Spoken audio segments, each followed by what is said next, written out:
Olá pessoal, tudo bem? Meu nome é Roberto, seja bem-vindo ao canal.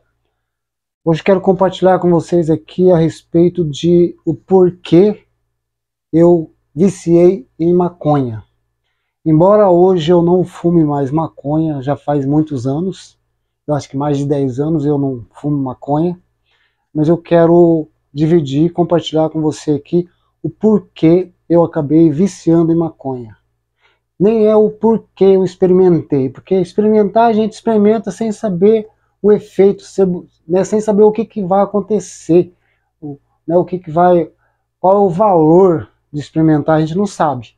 A gente sabe porque experimentou, aliás, a gente sabe porque viciou. Né? Eu sei então o porquê eu viciei, porque eu criei o hábito, porque eu fiquei dependente, né, dessa erva, né, dessa droga. Então, quero compartilhar com você aqui. Por que exatamente eu viciei em maconha? Foi porque eu encontrei na maconha algo que eu não tinha em mim. Para ser mais claro, né? Para deixar mais claro para você.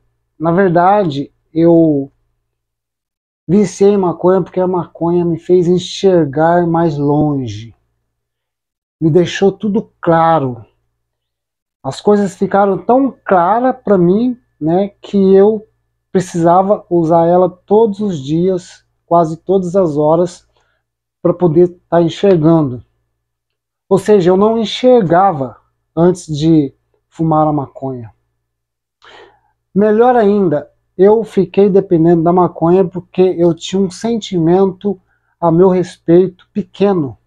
O meu sentimento a respeito de mim era um sentimento pequeno.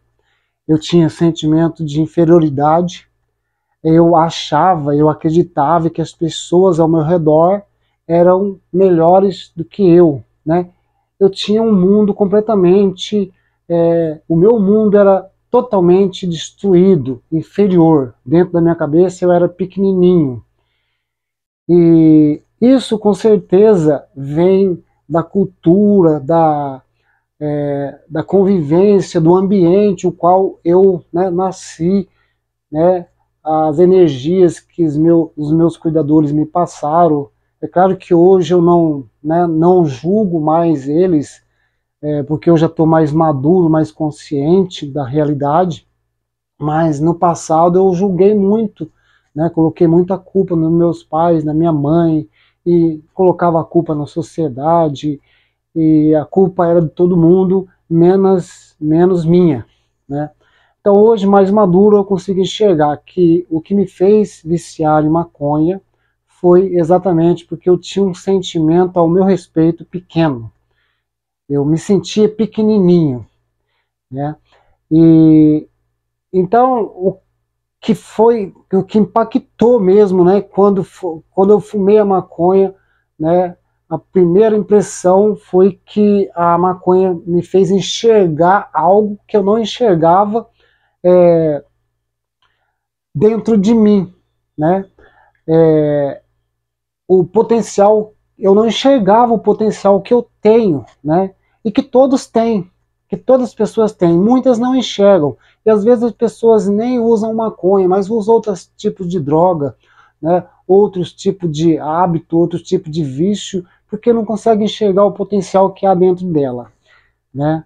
E até hoje, inclusive, né, eu acredito que eu tenho um grande potencial, mas às vezes ainda fica meio escuro, né? Mas eu continuo insistindo em acreditar em mim, acreditar que tem algo de bom em mim, né? E até há pouco tempo eu estava fumando o cigarro tabaco. É uma droga liberada, né? Tem o aval do governo, tem os seus motivos para isso, mas é uma droga que também faz mal, tanto quanto ou pior do que a própria maconha, né? Mas por ela ser uma droga liberada, então as pessoas usam, né, na inocência, não vê tanto mal, tanto quem usa quanto quem observa quem usa. Mas eu sei o quanto faz mal, até parei já, inclusive, porque eu percebi que estava fazendo mal psicologicamente para mim e também me sentindo sentindo fisicamente mal, né? Então parei também definitivamente com o tabaco. Mas o que me levou realmente a usar a maconha, né, foi o sentimento de inferioridade. Eu não via em mim o valor que eu vejo hoje, né? E eu acredito que muitas pessoas às vezes, né, se deixam levar, né, pelas dependências, não só de maconha, mas de qualquer outro tipo de droga, porque elas não conseguem enxergar, né, o potencial que há dentro dela. E a maconha me fez enxergar. Inclusive, eu lembro que na época que eu comecei com a maconha, eu consegui arrumar emprego, o qual eu tinha dificuldade para arrumar, né? E eu vou te explicar daqui a pouco porque eu tinha dificuldade. Eu consegui arrumar emprego, trabalho, o qual eu tinha dificuldade para arrumar. Eu consegui ser empresário, algo que naquela situação que eu estava, sem usar drogas, sem usar a maconha, né, a mente que eu alimentava, a visão que eu tinha de mim, eu não tinha condições de ser empresário, e através do uso da maconha eu comecei a tomar atitudes a qual me levou a ser um empresário. Abri um comércio, né, e andei com esse comércio. Só que o problema da maconha foi que eu comecei a enxergar além do que era necessário, né, talvez até o necessário, né, mas eu não consegui dar conta. Eu não consegui dar conta, por quê? Porque eu enxergava tanto que eu achava que estava podendo, né? E justamente por eu achar que estava podendo, eu perdi totalmente a humildade, né? E eu vejo que hoje é necessário humildade de verdade para a gente poder prosperar na vida. É preciso ser humilde, não fingir de humilde, né? Mas é preciso uma humildade, por mais... Quanto mais você se enxerga, quanto mais você sabe, mais humilde a pessoa deve ser para ela poder prosperar tranquilamente em paz, né? Então eu quero falar por que eu, na época, antes de conhecer a maconha, eu tinha dificuldade para arrumar um trabalho. Por que eu tinha dificuldade para arrumar um trabalho? Porque eu não tinha paciência, porque eu me irritava, eu ficava nervoso à toa, né? Eu ficava nervoso, perdi o controle, eu surtava do nada, né? Se alguém me dissesse um não, eu já fazia mau juízo da pessoa e também fazia mau juízo mais ainda de mim, né? Ficava irritado, com raiva, com ódio, e aí surtava e acabava piorando mais a situação. Então, justamente por isso que eu não conseguia arrumar trabalho. Quando eu passava por um psicólogo para entrevista de trabalho, por exemplo, ele já fragava, né, que eu não tinha um psicológico estável, né, para poder trabalhar em tal empresa, que eu já me irritava fácil, ficava nervoso fácil, e pela conversa com o psicólogo, ele já, né, já captava, né, o meu comportamento, a energia que eu emanava. Então foi justamente quando eu comecei a fumar a maconha me deixou mais tranquilo, né, eu comecei a adotar o poder de ficar tranquilo, ficar em paz. É isso que existe dentro, né, de todos os nós, né, esse poder de ficar tranquilo, ficar em paz. Só que não é uma tarefa fácil. Já quero deixar claro para você que não é fácil. É possível, mas não é fácil você ficar tranquilo, ficar em paz diante do caos, né? Diante de algo que não deu do jeito que você queria que desse. O meu erro, né, e assim o erro de muita gente, é a gente acreditar que a gente tem controle sobre o que acontece, né, pro lado de fora, e a gente não tem controle, né, a gente se estressa, perde o controle emocional por algo que a gente quer controlar, mas não controla, né? E eu aprendi hoje, através dos ensinamentos dos estoicos, né, que eu não tenho o poder de controlar o que está por lá de fora, mas eu tenho o poder de controlar o que está dentro de mim, né? Embora seja angustiante, tem muitas pessoas que às vezes até comentam, e eu também comentava isso comigo mesmo, como que a pessoa se comportava de uma forma tranquila diante de certas situações, como eu não, né, quando eu não me comportava. E eu acreditava que as pessoas eram mais felizes, que ela tinha nascido num berço de ouro, ou que ela era mais especial do que eu. E na verdade não, ela também sofria, né? Eu acredito que as pessoas que se comportam com, com mais tranquilidade, são mais serenas, elas também têm os seus empecilhos, né? Elas também têm os seus perrengues, mas elas conseguem ter um controle, né? Elas conseguem sofrer calada, vamos dizer assim, sofrerem calada, né? Ficar mais em silêncio em vez de se manifestar a torto direito, algo que não tem necessidade de se manifestar.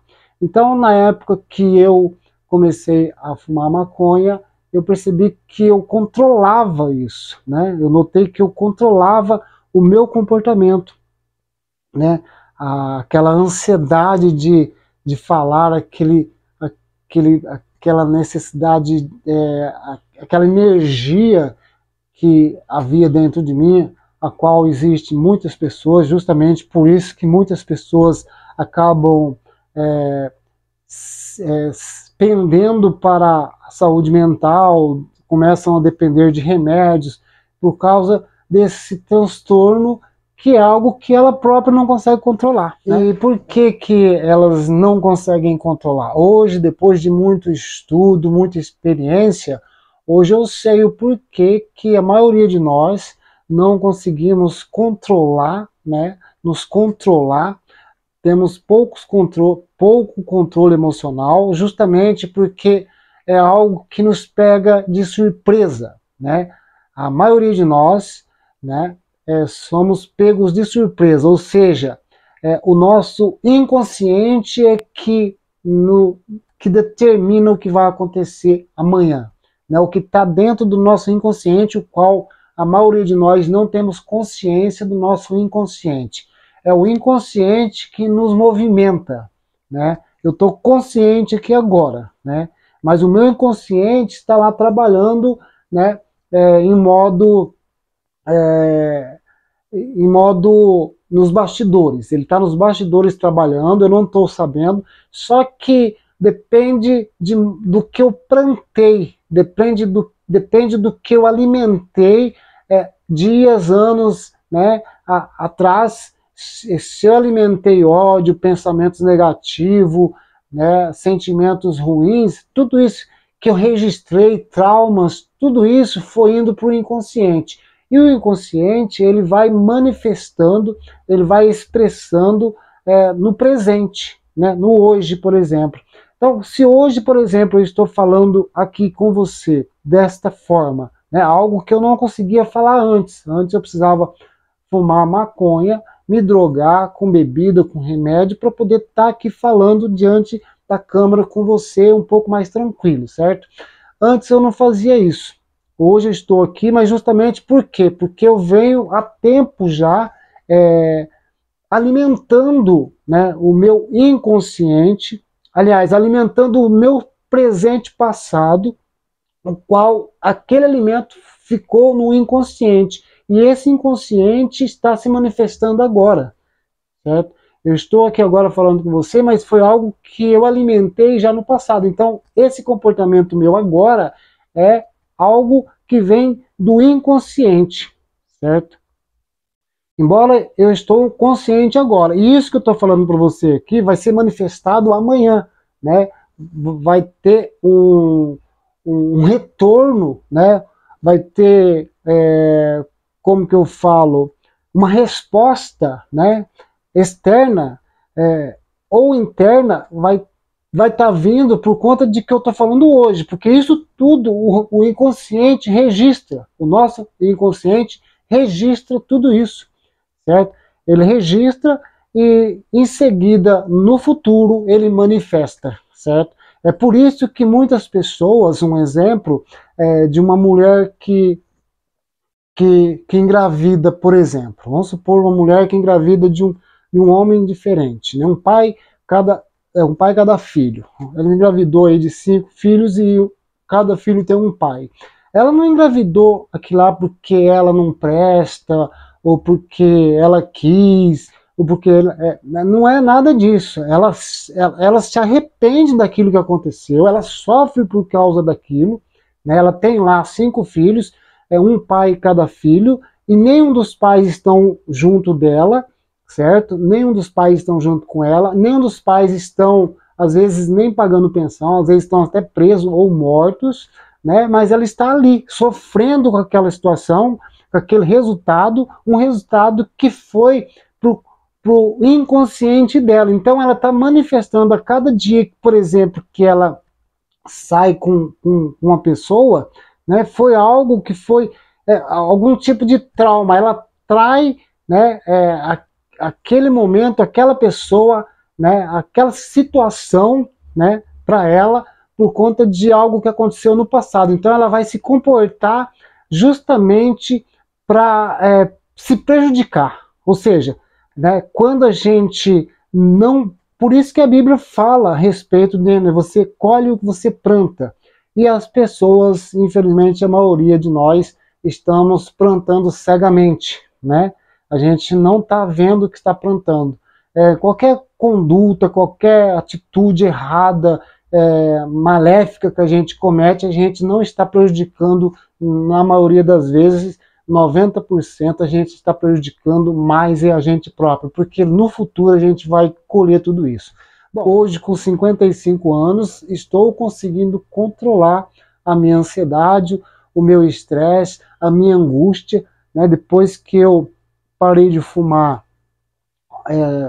cigarro, né, o tabaco e a maconha, e parei de usar o álcool, hoje eu consigo ficar mais tranquilo, né?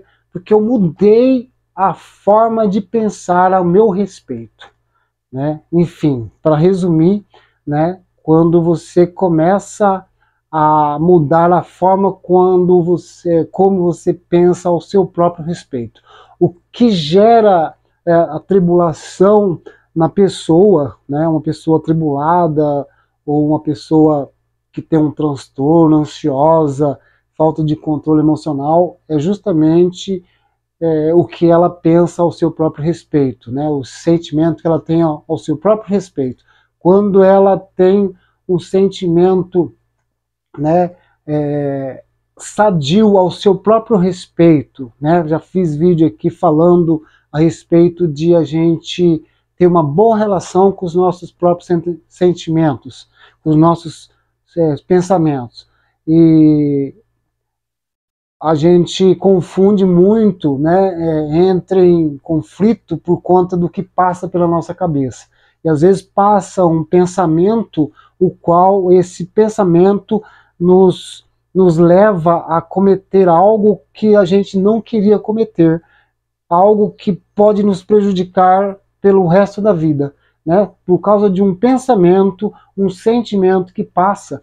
E às vezes o gatilho é algo que você ouve, né, por lado de fora, ou talvez por dentro mesmo. Você pensa algo e esse pensamento te leva a se comportar, ter uma atitude, né, que não vai te beneficiar, pelo contrário, vai te prejudicar, né? E com o amadurecimento eu fui aprendendo a não deixar o que está por lá de fora ter poder sobre mim, né?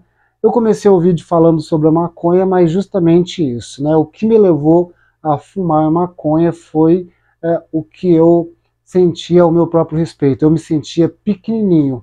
E quando você passa a se sentir grande, né? É o que a Bíblia nos orienta, que nós somos imagem e semelhança de Deus, né? Então a gente precisa se sentir grande, precisa ter um sentimento grande dentro de nós, para a gente não precisar recorrer a substâncias ou outras drogas como bebida e remédio, né?